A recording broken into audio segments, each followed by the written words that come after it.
Olá pessoal, bom dia, tudo bem? Vamos iniciar nossa aula do 7º ano do ensino fundamental e hoje nós vamos estudar o agrupamento e classificação dos seres vivos. Bom, observem a figura. Vocês estão vendo muitas borboletas, né? Elas estão organizadas em um painel comum em museus de zoologia ou de história natural. Você consegue perceber algum tipo de organização na separação desses animais? A identificação de seres vivos por meio de suas características, a classificação e a organização deles em grupos é o que vamos estudar nessa aula. Então, vocês observando a figura das borboletas, observe que elas estão organizadas, né? Geralmente elas estão organizadas por cor. Mas será que essa organização por cor quer dizer alguma coisa?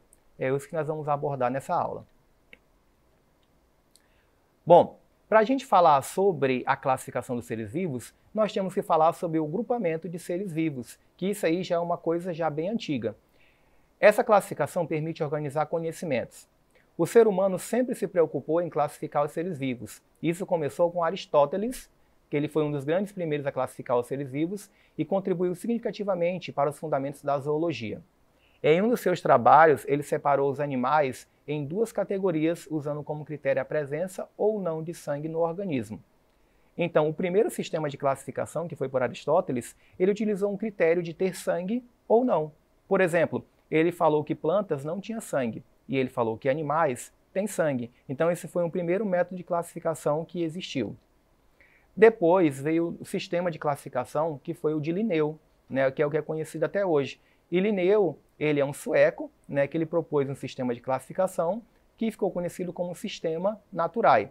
E nesse caso, Linneu era chamado de pai da taxonomia. Linneu ele era bastante religioso e acreditava que os seres vivos eram uma criação divina e, portanto, não mudava ao longo do tempo, ou seja, eram criadas em sua forma definitiva. Então, Linneu foi ele que criou o primeiro sistema de classificação. Conforme vocês viram pelo texto, ele foi e deu nomes aos indivíduos, que hoje é o que nós conhecemos, que são as chamadas espécies. Linneu, ele classificou uma enorme variedade de seres vivos e por isso é considerado o pai da taxonomia moderna. Então ele criou aí a taxonomia. O que é a taxonomia? É a área do estudo da biologia que busca descrever, identificar e classificar os seres vivos. Por exemplo, observem a figura. Nós temos aí uma separação de vertebrado e invertebrado. Você consegue me dizer a diferença entre um ser vertebrado e invertebrado? Por exemplo, a aranha ela é um invertebrado. O sapo ele é um vertebrado. Qual é a diferença? A diferença está principalmente na presença de coluna. Essa coluna vertebral ela é que dá um ser vertebrado. Então ela é a principal diferença entre um ser vertebrado e invertebrado. Linneu ele estabeleceu a espécie como base da classificação. Daí também foi criado 5 grupos taxonômicos, chamados de reino, classe, ordem, gênero e espécie. Propôs o uso de palavras latinas ou palavras latinizadas e estabeleceu uma nomenclatura chamada de binominal, ou seja, o nome da espécie tem que ter 2 nomes. Assim, a categoria espécie refere-se ao conjunto de organismos de organismos semelhantes que, em condições naturais, ao acasalar entre si, geram descendentes férteis, ou seja, também podem se reproduzir. Quando diferentes espécies apresentam muitas semelhanças entre si, elas são reunidas em um grupo mais abrangente, formando uma nova categoria chamada de gênero. Então, primeiro nós temos que entender qual é a definição de espécie. Então, nesse caso, espécies são indivíduos semelhantes entre si, que eles conseguem se acasalar e vão gerar descendentes férteis. Para entendermos melhor como funciona a relação de espécie e também o gênero, que a gente observa que são seres muito semelhantes, que aí entra o gênero, a gente tem que observar então o exemplo de Linneu. Vamos lá. Exemplo de Linneu. Nós temos aí a nossa onça pintada, né? A nossa onça pintada, esse nome onça, ele vem de um nome popular. Mas qual é o verdadeiro nome da onça? O nome da onça é chamada de pantera-onça. Esse é o nome científico da pantera. Observe que são 2 nomes, né? Uma nomenclatura chamada de binominal, 2 nomes. Nós temos aí a pantera léo, né? Que também observamos que pantera ela é correspondente para os 2 primeiros nomes, ou seja, é igual. Então, se eu pegar esse exemplo de pantera-onça, que é a nossa onça pintada, observamos que o primeiro nome, ele corresponde ao nome do gênero. O segundo nome, ele vai corresponder ao epíteto específico. E quando eu junto os dois nomes, pantera-onça, eu tenho o nome, então, da espécie. O que é o gênero, então? O gênero é um conjunto de espécies semelhantes. E o epíteto específico é o termo que designa a espécie. Então, para poder separar espécie e gênero, a gente tem que observar o último nome. Esse epíteto específico é que vai dizer qual realmente é a espécie do animal ou do ser vivo que estamos analisando.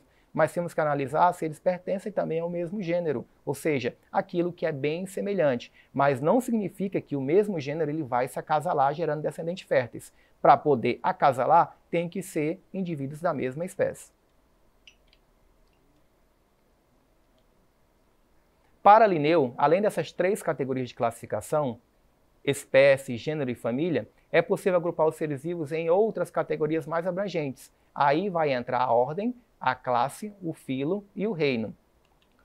Os seres vivos podem ser divididos em reinos. Os reinos podem ser divididos em grupos menores, os filos, e estes em classes. Depois, em ordem, família, gênero e espécie.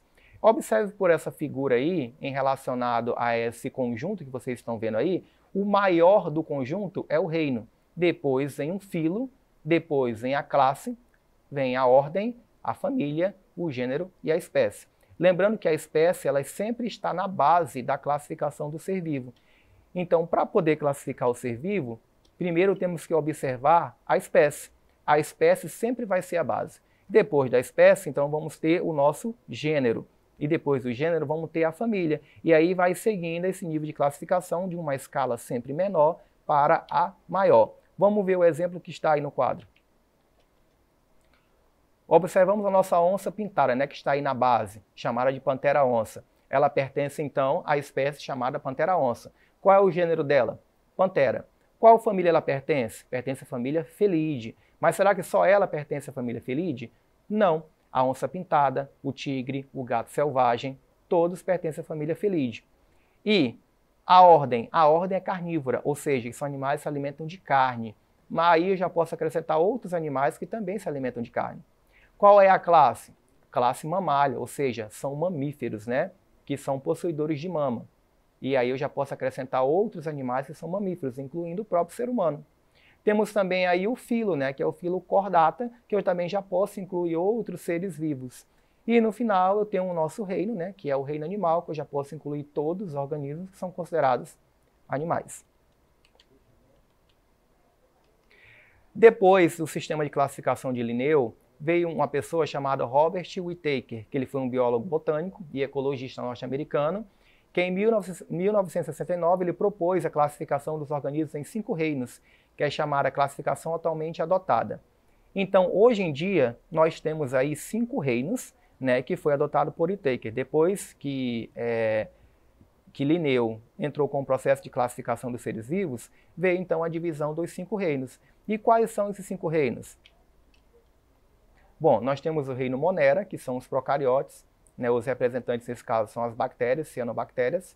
Nós temos os protistas, que são eucarióticos unicelulares.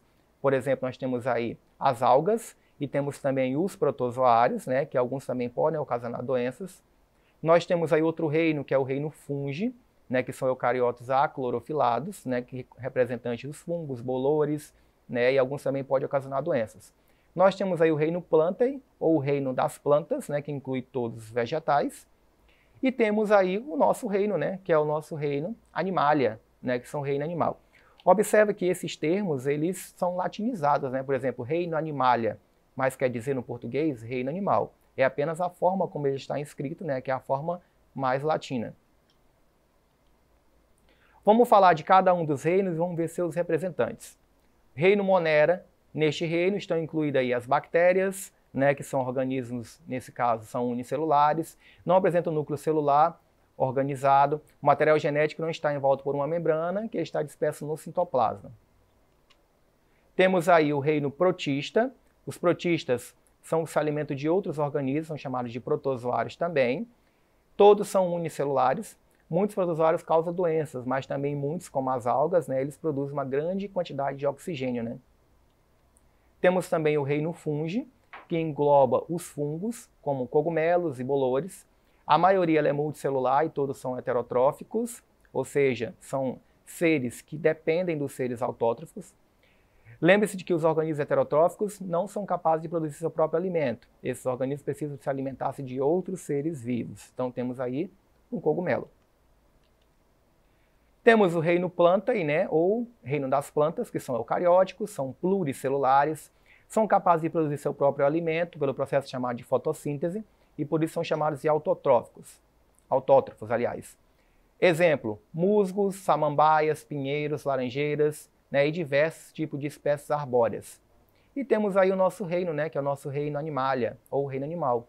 São eucarióticos, são multicelulares, ou seja, são compostos de mais de uma célula, não são capazes de produzir seu próprio alimento, dependem de outros seres para sua alimentação, como eles são heterótrofos, né, eles precisam então dos seres autótrofos. Exemplo, as esponjas, polvos, aranhas, peixes, né, aves, mamíferos, tá?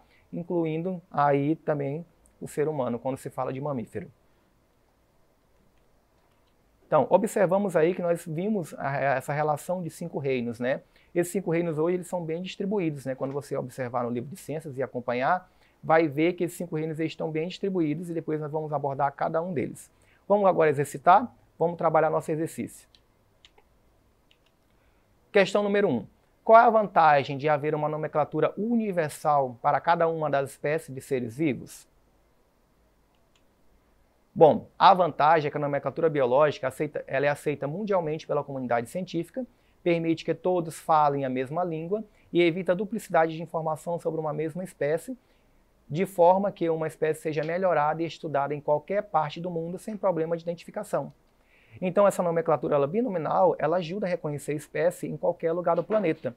Então isso não vai ter nenhum problema, por exemplo, em no Brasil chamarmos Homo sapiens, e lá nos Estados Unidos também será o mesmo nome quando se fala do ser humano. Então ela é universal e unificada. Vamos lá. Uma espécie pode ser definida como, letra A, um ser vivo com diferenciação biomorfológica. B, um tipo de animal ou vegetal. C, um conjunto de organismos semelhantes que compartilham características exclusivas entre si. Ou D, uma comunidade de seres vivos que habitam no mesmo lugar. E aí, qual será a resposta? Resposta letra C. Um conjunto de organismos semelhantes que compartilham características exclusivas entre si. Então, o que nós podemos observar é a definição de espécie, né, que são seres que eles possuem aí características semelhantes e que podem se cruzar, gerando descendentes férteis. Bom, então chegamos aqui ao final da nossa aula. Espero que vocês tenham gostado. Para mais informações, acesse a plataforma Duque.